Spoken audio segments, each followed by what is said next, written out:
The writing rules that we're talking about today aren't bad. They're actually fantastic rules that you should follow almost all of the time. But with these 7 rules, I'm going to show you not only how it's possible to break them, but also how to do it well. Let's get started right away with the first one.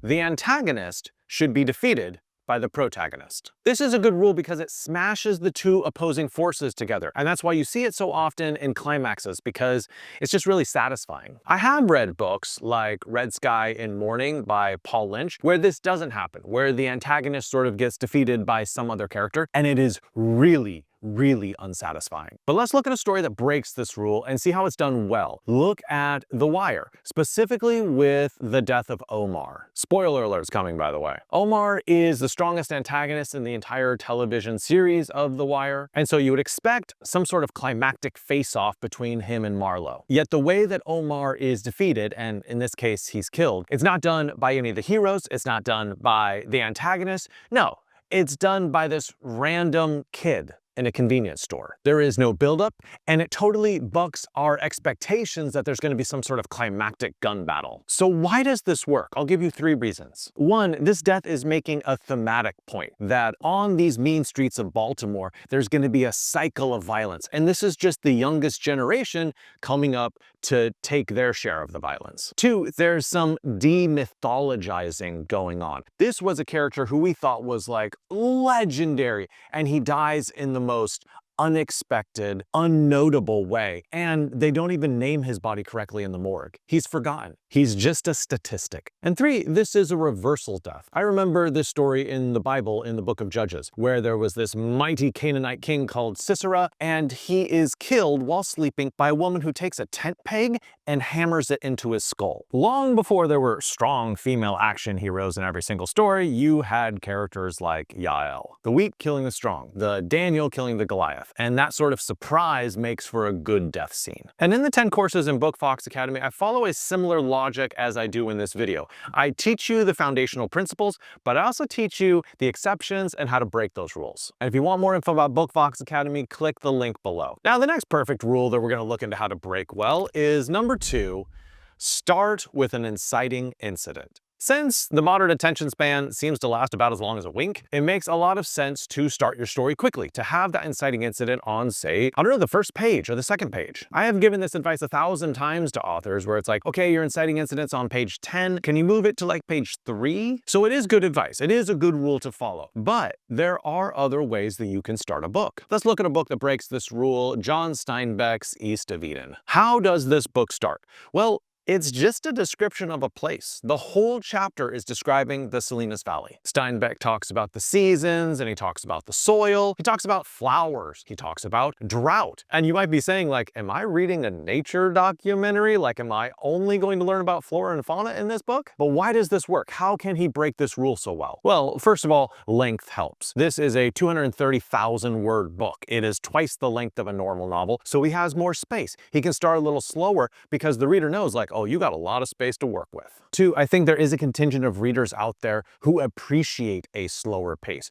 who want an antidote to our rushed culture. 3, even while describing this place, he is actually establishing the voice of the narrator. And it's a very wise voice. It's a very intimate voice. He says stuff like, maybe the less that you have, the more that you're required to boast. Yeah, Steinbeck, dish out that wisdom, man. And the 4th way that this works is that the very last line of this chapter transitions into the human realm, the realm of a character. And this is about the way that the Salinas Valley was when my grandfather brought his wife and settled in the foothills to the east of King City. And boom, now we know, okay, the next chapter is going to start that story. Now, this next rule is probably the most controversial one I'll recommend breaking in this video. It is number 3, conflict is the lifeblood of scenes. You have probably heard before from, I don't know, 10 million writing instructors that like, listen, you need more conflict in this scene. Every scene needs conflict. Of course, conflict is like what powers fiction. Now, on one level, that is fantastic advice, right? I think conflict probably powers, I don't know, 95% of scenes, and a lot of trouble with many scenes is that they don't have enough conflict. But I have a question for you.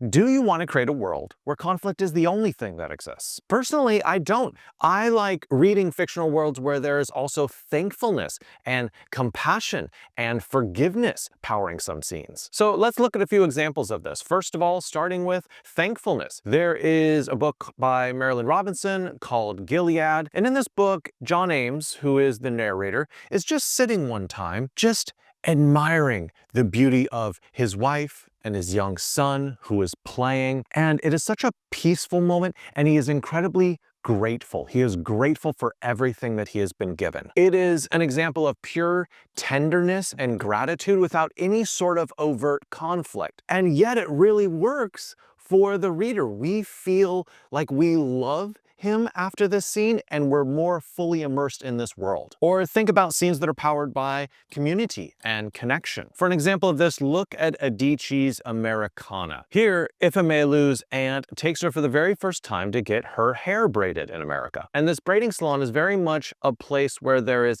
connection and peace and camaraderie. But if you try this technique, I do think it's important that there is an expectation of conflict. Sometimes if the reader expects conflict and then doesn't get it, that's also conflict working on sort of like an underground or subterranean level, and instead you swap it with a more positive emotion. Or look at a scene that's powered by forgiveness. In the show Ted Lasso, there's a moment when Rebecca Welton, who is the boss, admits that she only hired Ted because she was hoping that he would fail, because she wanted revenge against her ex-husband. Now, we would expect conflict in this moment. Ted could get angry, but instead he offers unconditional forgiveness. He empathizes, he says that divorces are hard, he forgives her, and they hug it out. Now, this next perfect rule is probably the one I talk about the most with authors. It is number 4, characters must change. Character change is an excellent rule in fiction. No disagreement there. And sure, like some static characters exist, from Sherlock Holmes to Homer Simpson or even Indiana Jones. These are characters who change the world rather than change themselves. But in general, almost all fictional characters end up going on a journey which alters them in some way. But we're going to look at an example here where nothing changes by the end of the story. And the example is from Nikolai Gogol in his short story, The Nose. This is a surreal story where a guy loses his nose, chases after it for the whole story, and then finds it by the end. But here's the surprising part. The fantastical element is not the thing that breaks the rules. What breaks the rules is that the character is exactly the same at the beginning as they are at the end. What does he learn? Nothing. How does he change? He doesn't. But the lack of transformation is actually the point in this story. Gogol's actually doing this really savage social critique of Russia at the time, saying like, everyone's just interested in social climbing. And the main character is portrayed just as this pretentious, vain man who only cares about his social standing. So we would hope that him losing his nose and him feeling ugly would change him some way. But you know what? That says something about us, how we often go through experiences and we don't learn the lessons that we should be learning. The message of the story resembles that Dr. Seuss book, The Sneetches, where all these Sneetches are putting stars on their chest and they feel very proud, and then everybody else gets stars, and so they start taking stars off their chest. So it's all about this social one-upsmanship in order to look better than everyone else. But the last thing I'll say about this is length matters a great deal. Because this works really well in a short story, it might not work as well if you try to do it over the course of a whole novel. You're gonna like this next rule. It is one that I guarantee that you've heard and probably almost all of you follow to a T. It is number 5, never start with the weather. If there was one ironclad rule about beginnings, it would be this one. Because it's boring to talk about the weather. That's what you talk about with strangers when there's nothing else to talk about. It's patently uninteresting. But hey, let's look at a novel that breaks this rule. And we're gonna go back to John Steinbeck, look at his book, The Grapes of Wrath. And the first chapter is all about weather. Just look at it. He talks about the rains, and he talks about the clouds, and he talks about the sun. He talks about streams. He talks about wind. And lastly, he talks about dust. So how does he get away with talking about weather for the entire first chapter? Well, one, this is an extreme weather event. This is the Dust Bowl. This was a cataclysmic event in American history that caused starvation for a lot of people. So if you want to start your book with a hurricane or a tornado or an earthquake or a volcanic eruption, it is much easier to do that than starting with, oh, it's sunny outside, or do you see the light drizzle? 2,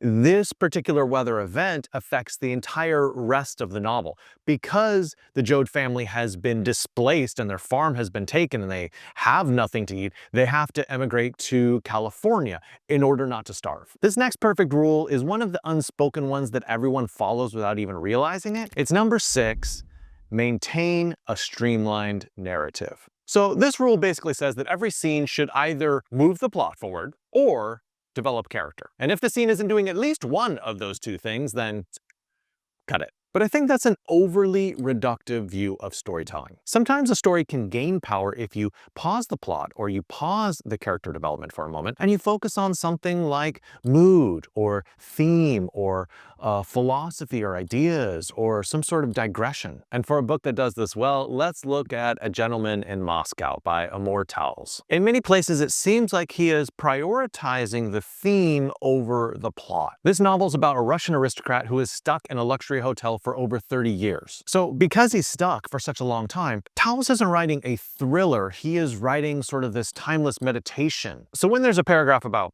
I don't know, a seating chart or something, maybe that doesn't move the story forward, but it does show one of his principles about life, that grace under constraint is an art form. And sometimes the book is just straight up offering philosophy to the reader. If a man does not master his circumstances, then he is bound to be mastered by them. Instead of focusing on character and plot, this book focuses on place, and it gives you this deep understanding of the hotel, knowing how the kitchen operates, knowing how the staff work, knowing what's stored in the wine cellar. All of these things give the reader emotional stakes, so that when this place is threatened by Stalinism, we don't want it to be destroyed. We don't want this character to be exiled. And the last perfect rule that sometimes needs to be broken is number 7.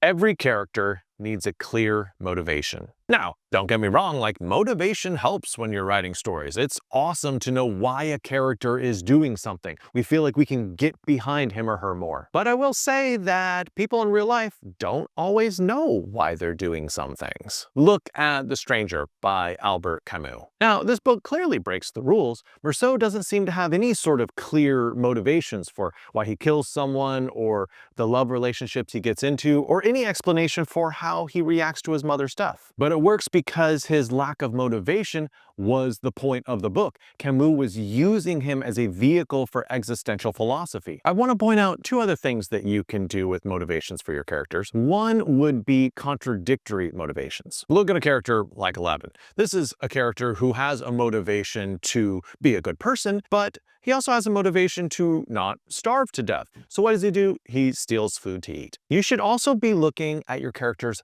unconscious motivations. Look at Gustave Flaubert's Madame Bovary. Emma Bovary is a doctor's wife who longs for this life of passion, wealth, and romance. And she is kind of sick of her husband, who's kind but kind of dull. So she begins this series of disastrous affairs until it all ends badly. She thinks her motivation is, oh, I want romance, and I want luxury. But the reader sees much deeper motivations for her. The reader thinks that her motivations are a lot more complex than that she has this hunger for meaning, that she wants to escape a kind of spiritual emptiness. And she also has a lot of resentment toward the constraints of her class and gender. Hey, if you want to commit to making your novel the best it can be, click the link below for Bookfox Academy and join the clan. And also have a fun time breaking some rules.